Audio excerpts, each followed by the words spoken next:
estado viendo respecto a los estudios epidemiológicos, pero que tienen que ver con la validez de los estudios y también los sesgos de los estudios epidemiológicos. Entonces, lo que voy a hacer es compartir la pantalla, chicos, para ver la presentación. Y por favor, confírmeme si pueden ver la pantalla compartida. Sí se ve, doctor. Sí se ve, doctor. Ok, entonces vamos a dar comienzo al tema. Pues como ya les adelantaba, vamos a referirnos hoy a la precisión y validez de un estudio epidemiológico. Bueno, hay que empezar porque los estudios, ¿no?, de investigación, especialmente aquellos epidemiológicos, deben cumplir con dos condiciones mínimas, ¿no?, para que estos sean útiles a la ciencia y nos permitan tomar decisiones a partir de sus resultados. Y una de las condiciones es precisamente la precisión, que significa la minimización de los errores aleatorios que puedan existir, y la validez, ¿no?, que se refiere a la ausencia, o también se puede decir una prácticamente minimización máxima de los errores sistemáticos. Vamos a empezar hablando de la validez de un estudio.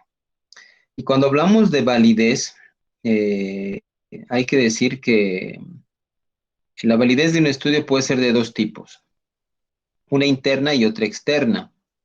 Cuando hablamos de la validez interna, chicos, esta se refiere a que los resultados del estudio sean atribuidos solo al efecto bajo investigación, es decir, al efecto propio de la investigación como tal. Y esto es posible, por ejemplo, cuando todas las fuentes de error han sido reducidas al mínimo. Esto en las etapas de diseño, ¿no?, del estudio. Y cuando hablamos de diseño estamos hablando del protocolo como tal.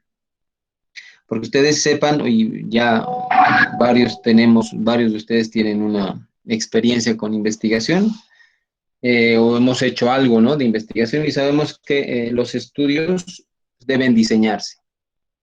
Y en el diseño, ¿no?, donde nosotros decimos el cómo vamos a lograrlo, debemos ser tan precisos que ya en esta instancia podamos minimizar cualquier error posible. Ahora, reducir, ¿no?, al mínimo estos errores no solamente deben hacerse en la etapa de diseño, pero también en las etapas de implementación y análisis del estudio, ¿no? Donde si bien hemos tratado de tener el cuidado máximo en el momento de planificar nuestro estudio, pueden todavía surgir errores mientras los implementamos y analizamos el mismo. Eso respecto a la validez interna. Ahora, respecto a la validez externa, esta se refiere a que los resultados del estudio puedan ser generalizables, ¿no? Es decir, extrapolables, inferibles o cualquier sinónimo de esos. Esto es cuando un estudio produce inferencias imparciales, por ejemplo, ¿no?, con respecto a poblaciones objetivo, es decir, que no somos capaces de decir que los resultados obtenidos puedan inferirse o generalizarse al resto de la población. Un ejemplo clásico y fácil de entender es cuando los resultados de un estudio realizado en hombres, ¿no?, en el género masculino, podrían no ser generalizables en mujeres, quienes también forman parte de una misma población objetivo, ¿no? Entonces hay que tener mucho cuidado cuando las herramientas de inferencia sean implementadas para que tengamos una validez externa suficiente en los estudios que llevemos a cabo. Bueno, vamos a puntualizar en lo que ya hemos ido definiendo. Y les decía, ¿no?, que la validez interna básicamente se refiere al grado en el que los resultados de un estudio son correctos para los sujetos estudiados. Ya lo decíamos, esto vamos a lograr minimizando los errores que puedan existir en etapa de diseño, en etapa de implementación o del análisis. Y también puntualizando, cuando hablábamos de validez externa, que se refiere a la generalización de los resultados, básicamente estamos hablando de la capacidad de extrapolación o traslación de los resultados del estudio a una población diferente, normalmente más extensa que la que se estudia. Y las condiciones, ¿no?, para la validez externa es que los resultados tengan una representatividad estadística, ¿no? Y además exista ya inherente una validez interna importante. No se olviden, chicos, que cuando nosotros hacemos o tratamos de inferir los resultados, básicamente nos referimos a que lo que obtengamos en términos de resultados en una pequeña muestra de una población podrían aplicarse a esa gran población si nosotros velamos por la validez externa. Y la validez externa tiene un componente importante que es precisamente la representatividad estadística. Ahora vamos a hablar de otros dos elementos que son importantísimos cuando hablamos de tener estudios epidemiológicos de alta calidad.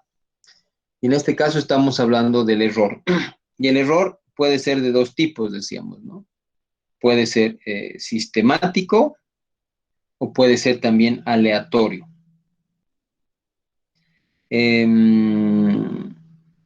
Los errores en los estudios epidemiológicos conducen, si existen, ¿no?, estos errores, a un cálculo sesgado de lo que queremos estimar como riesgo o a inferencias incorrectas acerca de la relación entre los factores de riesgo y la enfermedad que estamos queriendo investigar, por ejemplo. Cuando reducimos al mínimo estos errores, entonces podemos hablar de que no tenemos ni errores sistemáticos ni errores aleatorios. Ahora vamos a hablar de cada uno de ellos. Bueno, gráficamente podemos interpretar la validez y la precisión con la siguiente analogía, ¿no?, que es muy clásica. Ustedes van a ver en cualquier libro de epidemiología que la analogía entre validez y precisión se refiere al blanco, ¿no?, y a los tiros sobre un blanco. Fíjense, cuando yo tengo un estudio que es válido y preciso, básicamente me refiero, ¿no?, a que todos los resultados o todo lo que he obtenido están, ¿no?, muy cerca cada uno de ellos y en el punto o en el objetivo que nosotros buscábamos. Por eso el estudio es válido y preciso. Pero podemos tener estudios que son no válidos, pero muy precisos, si se fijan, ¿no? No llegamos al objetivo, pero son muy precisos porque los resultados están cerca uno del otro. Podemos tener también estudios donde la validez es correcta, pero no son precisos, ¿no? Estamos cerca al objetivo, estamos apuntando al objetivo, pero con poca precisión, ¿no? Y lo peor sería este escenario, que es muy frecuente también encontrar, y es tener estudios que no sean ni válidos y tampoco precisos, ¿no? Y ahí pueden fijarse en la analogía del blanco, todos los posibles resultados tienden por su lado y están en todas partes. Ahora vamos a hablar un poco del error aleatorio.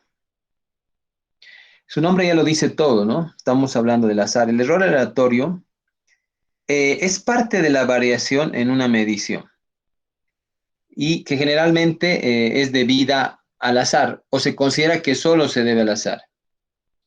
Ahora, pueden existir varias fuentes de error aleatorio. Una fuente principal de un error aleatorio precisamente es cuando nosotros establecemos la muestra de estudio, ¿no? Es un proceso inadecuado al establecer nuestra muestra de estudio. Esta forma de error aleatorio la podemos conocer también como error de muestreo, chicos, ¿no? Cuando nosotros tomamos una muestra o el proceso para tomar la muestra es inadecuado, estamos frente a un error aleatorio que se conoce como un error de muestreo. Cuando estamos frente a este tipo de error, lo más conveniente, o para minimizar este error aleatorio, es hacer crecer nuestra muestra, y mientras más grande, más pequeño será nuestro error aleatorio. Este efecto de aumentar nuestro tamaño de muestra, lo que va a hacer es aumentar la precisión, ¿no?, de nuestro estudio. Puntualizando respecto al error aleatorio, ya lo decíamos, es producido al trabajar con muestras. Ustedes ya cuando podamos, ¿no?, tener la oportunidad de hacer un estudio epidemiológico, van a darse cuenta que el muestreo es realmente un proceso clave e importante, ¿no?, cuando estamos hablando de la validez de un estudio. Ya lo decíamos que es producido por el azar, y lo que pasa es que desaparecería si nosotros trabajamos con toda la población. Aunque entenderán que eso es prácticamente imposible, ¿no? En los hechos, trabajar con toda la población es, desde un punto de vista logístico y financiero, prácticamente imposible. Y por eso los métodos de muestreo lo que aseguran es que la probabilidad, es que existe una misma probabilidad en todo caso de participación de todos los individuos de la población, ¿no?, en la muestra de estudio, para que de ese modo los resultados obtenidos puedan ser extrapolables, generalizables a toda la población. Ahora, ya lo decíamos, este error aleatorio disminuye a medida que el tamaño de muestra aumenta. Mientras más grande, menos error, pero hay esta contraposición con los hechos, ¿no?, y la factibilidad de tener una muestra grande. Y finalmente, que la imprecisión de medida es igual a la dispersión aleatoria. Ahora hablemos del error sistemático, ¿sí?, que también se conoce como el famoso sesgo, del cual vamos a hablar hoy. El error sistemático es el resultado de los defectos en el método de selección de los participantes. Ya no hablamos del tamaño, ¿no?, de muestra, y no hablamos de cómo seleccionamos a estas personas, ¿sí? Y esto tiene que ver con los procedimientos, ¿no?, de escoger a esta gente, de selección de los individuos para el estudio, o si estamos, por ejemplo, hablando de información que vamos a nosotros recolectar para nuestro estudio, también puede referirse a errores en la recolección de esta información para un estudio epidemiológico. En consecuencia, chicos, los resultados observados de un estudio tenderán a ser diferentes a los estudios, a los resultados verdaderos. Y por eso nos empujan a los famosos sesgos. Por lo tanto, o sea, en resumen, la tendencia hacia un resultado erróneo en un estudio epidemiológico se llama sesgo. Y nuestro trabajo cuando estemos planteando una investigación es precisamente minimizar el sesgo para aumentar la validez del estudio, ¿no? Ahora, cuando hablamos de un error sistemático que tiene que ver con con el procedimiento para la selección de la muestra, el tamaño de muestra no tiene ninguna influencia sobre esto, ¿sí?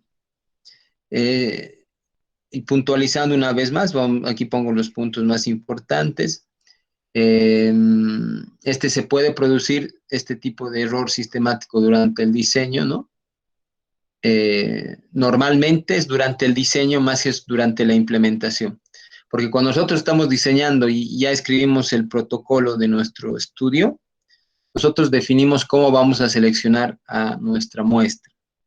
Entonces, es difícil que este error suceda cuando nosotros estamos en la ejecución del estudio de investigación, de la investigación como tal. Ahora, como les decía, como tiene que ver con el tipo de selección, entonces este va a persistir aunque estudiemos a toda la población, aunque nuestra muestra sea de toda la población, ya que tiene que ver con la selección o la recogida de información que es equivocada. Por lo tanto, mientras más grande sea la muestra, hablando de error sistemático, el sesgo va a ser de la misma forma, ¿sí? La ventaja es que estos sesgos pueden ser detectados a tiempo y corregidos durante el estudio, o sea que también es un factor a tomar en cuenta. Si bien nuestro trabajo como investigadores o cuando vamos a realizar una investigación es minimizar todos estos errores, también tenemos la posibilidad de detectarlos, ¿no? Durante el estudio y tenemos la oportunidad de también corregirlos. Ahora, este gráfico explica un poquito lo que les decía, ¿no? Fíjense, es la relación entre el error sistemático y el error aleatorio en relación al tamaño del estudio, tamaño de muestra. El tamaño de muestra está en, ¿no? En el eje horizontal y los errores en el vertical. Fíjense, mientras más grande es la muestra, el error de tipo aleatorio es menor, ¿sí? En cambio, en relación a este tamaño de muestra, los errores sistemáticos se van a mantener, ¿no? Iguales respecto al tamaño de muestra porque no tienen que ver en realidad con la muestra como tal, pero sino con los procedimientos de selección de la misma. Ahora vamos a hablar de los sesgos y vamos a desarrollar esta parte que es muy, muy importante. Cuando hablamos de sesgo nos referimos a cualquier hecho en el diseño o en la ejecución de un estudio que hace que los resultados del estudio se desvíen o se aparten de la realidad. Ahora, un sesgo está siempre potencialmente presente, ¿no? Y nuestro trabajo es detectarlo, minimizarlo y corregirlo o corregirlo.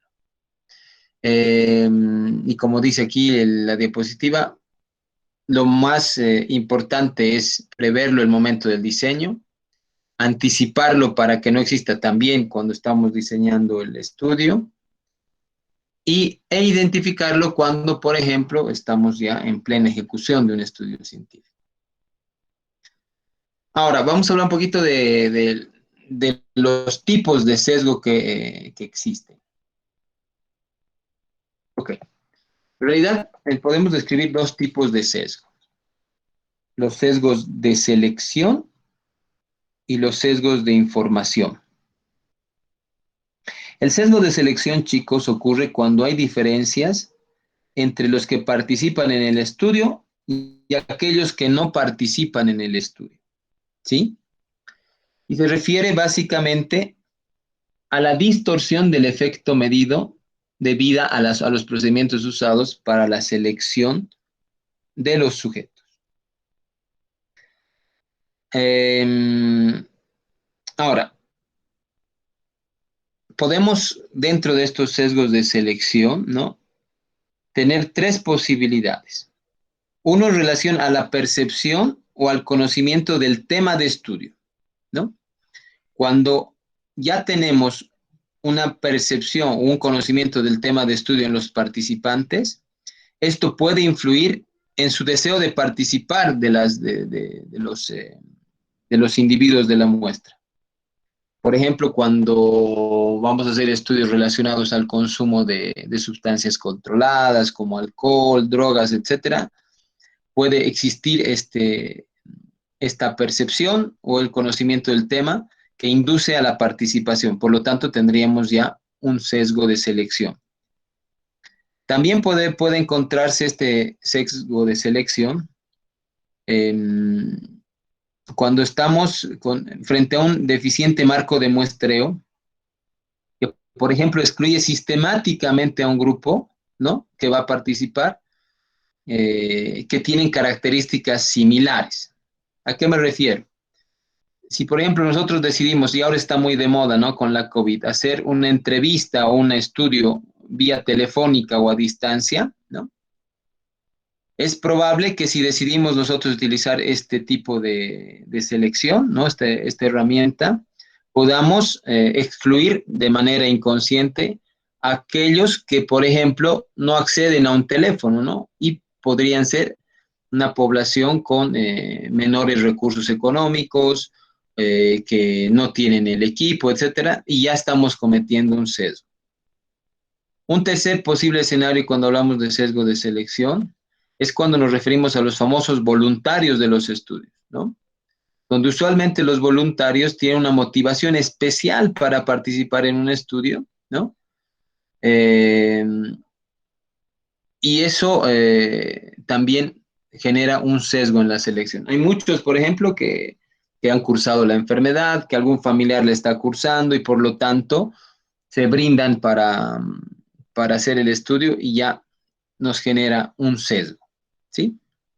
Ahora, hablando del sesgo de información, eh, es prácticamente una falla en la medición de los factores de riesgo o los datos de la enfermedad que da lugar a una calidad diferente de la información entre los grupos que podamos comparar en un estudio.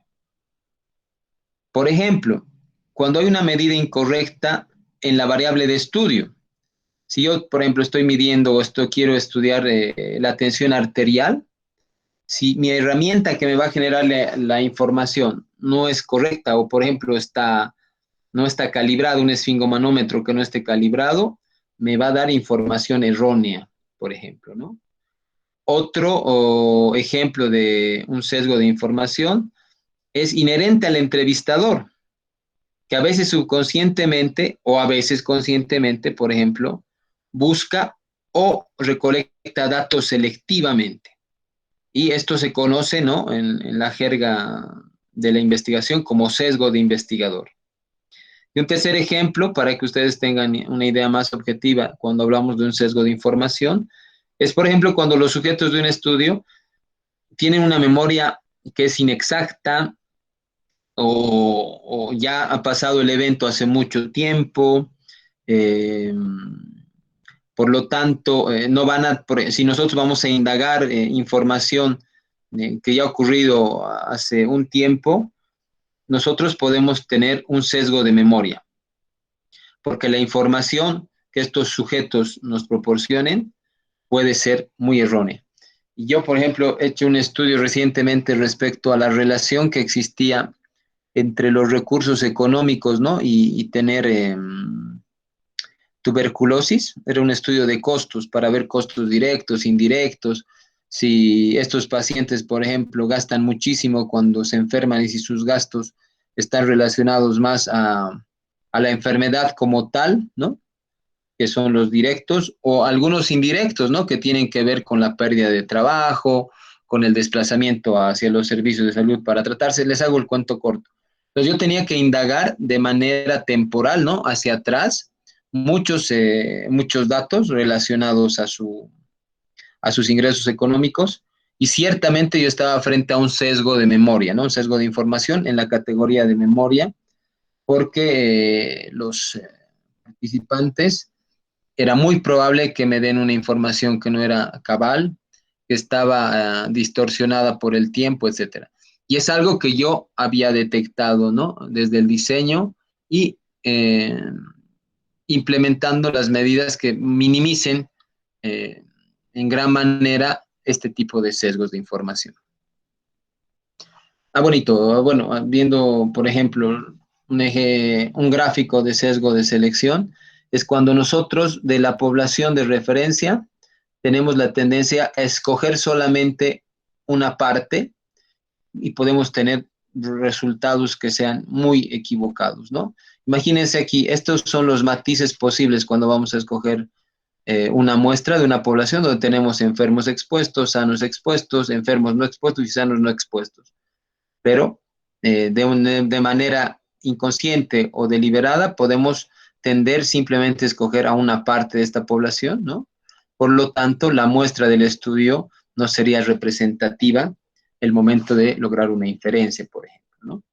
Y puntualizando ya lo que hemos ido diciendo, cuando hablamos de sesgos de selección, que están referidos a la formación de la base del estudio, estos pueden conseguirse a través de una mala definición de la población de estudio, pueden también lograrse a través de problemas en la obtención de la muestra, con el uso inapropiado de pruebas diagnósticas, ¿no?, que no reporten lo que nosotros estamos buscando, Y cuando hablamos de sesgos en la selección de controles, especialmente en los estudios de casos y controles. Recuerdan que habíamos puntualizado esto en la clase anterior, ¿no? Una de las debilidades de los estudios, casos y controles precisamente es la selección de los controles, porque el problema máximo es poder encontrar una población que sea comparable con los casos, ¿no? Y que, bueno, nos den las características necesarias para una comparación. Y cuando hablamos de información, ¿no? Básicamente estamos hablando de la pérdida que pueda ocurrir de estos sujetos durante el seguimiento. En cambio, cuando hablamos de un sesgo de información, ¿no? Es cuando los datos en la muestra y en la población diana difieren. Eso porque la información que está siendo conseguida, la información que es suministrada, no es la que realmente reflejaría los resultados de un estudio epidemiológico. Ahora, la distorsión del efecto medido debido a los procedimientos usados para obtener la información y clasificar a los sujetos, ¿no? Se llaman errores en la medida y básicamente están relacionados a la exposición y al evento. Ahora, en los estudios epidemiológicos, chicos, ¿no? Para un poquito ya concluir, los sesgos de información conducen a una mala clasificación de la exposición o del resultado. Y es muy conocido en inglés que se hablan de los sesgos de misclassification, que es un sesgo producido por una mala clasificación a partir de una información recolectada de manera errónea. Ahora, ¿en qué estudios es muy frecuente encontrar esta famosa mala clasificación? Ya verán aquí con las crucecitas, especialmente en los estudios de casos y controles. Si bien los casos y controles tienen una cualidad, ¿no? de ser estudios fáciles de llevar a cabo, que nos permiten un seguimiento temporal, nos permiten atribuir causalidad, tienen todavía estas pequeñas desventajas que son subsanables cuando uno las detecta y las diseña anticipadamente. Siempre la mala clasificación se puede estudiar en términos de correcta clasificación, ¿no? De los expuestos, donde hablamos de sensibilidad, y esto vamos a abordar con mayor precisión cuando hablemos de la valoración de pruebas diagnósticas, y de los no expuestos, y esto se refiere a la especificidad. Bueno, no voy a ahondar en esto porque les digo que es un tema específico. Cuando hablamos de sensibilidad nos referimos a la capacidad de una prueba diagnóstica de identificar correctamente aquellos que tienen el problema, la enfermedad. Y la especificidad se refiere a la capacidad de la prueba diagnóstica de identificar correctamente a los sanos, es decir, aquellos que no padecen el problema. Bueno, siempre hablando del sesgo, les decía que están potencialmente presentes.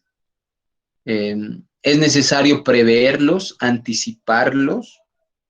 Desde el diseño, no se olviden cuando estamos nosotros haciendo el protocolo del estudio, pero también cuando lo estamos ejecutando. Ya en la ejecución es necesario identificarlos, ¿no? Cuando estamos haciendo el análisis del estudio. Y a veces se puede controlar, ¿no? Especialmente en la etapa de análisis del estudio. Y antes de terminar, es también prudente hablar de los famosos sesgos de confusión, que en realidad es otra fuente de error, chicos, en los estudios epidemiológicos. Y esto ocurre cuando hay una tercera variable que puede causar la enfermedad en estudio y a su vez está asociada con el factor de riesgo, ¿no? Bajo investigación. Ahora, a menos que sea posible ajustar el efecto de confusión de la tercera variable que confunde, muchas veces sus efectos no pueden distinguirse y los resultados de los estudios son equívocos. Y como ejemplo podemos ver, si yo estoy estudiando, por ejemplo, el efecto del cigarrillo, ¿no? en el desarrollo de una enfermedad pulmonar, pero resulta que mi población de estudio es una población que está expuesta, por ejemplo, al asbesto, que también es un factor de riesgo descrito para las enfermedades respiratorias pulmonares. Entonces, aquí ya tengo una tercera variable que puede generar una confusión en el momento de generar los resultados de un estudio epidemiológico. Por eso es importante detectar el factor de confusión y poder minimizarlo o en lo posible eliminarlo para un estudio epidemiológico. Finalmente, chicos, nosotros cuando hacemos un estudio ¿no? de investigación, lo que buscamos es que este sea fiable. Y para que este sea fiable, no se olviden, el estudio tiene que tener validez, que se refiere al grado de ausencia de los errores sistemáticos o de sesgos que hemos hablado, y además debe tener precisión, ¿no? Y para eso debemos velar porque el grado de ausencia de errores aleatorios sea importante. Entonces, chicos, básicamente este es el complemento al tema que hemos visto de los estudios. Y hay una práctica relacionada a este tema que se las voy a subir al Classroom para que la vayan ustedes resolviendo hasta la semana que viene. Y cualquier duda que surja, comuníquense conmigo para que podamos, ¿no? aclararla o comentar en grupo. Chicos, ¿tienen algún comentario, duda respecto a esta parte de los estudios epidemiológicos? Les cedo el micrófono si es así.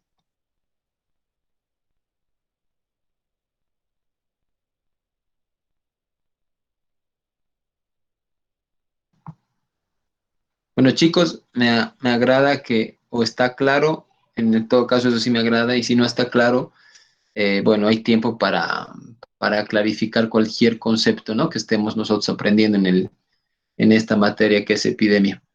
Entonces, chicos, sin nada más, la clase ha terminado. Les decía, hay una práctica relacionada a esta temática.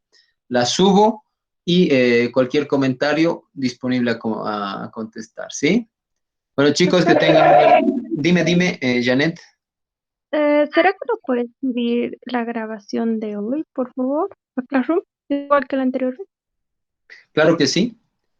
Como hemos tenido los dos grupos hoy la clase, voy a subir la misma a ambos grupos, ¿sí? Está bien, doctor, gracias. Listo, chicos, un saludo y que estén bien. Gracias, Gracias, doctor. doctor.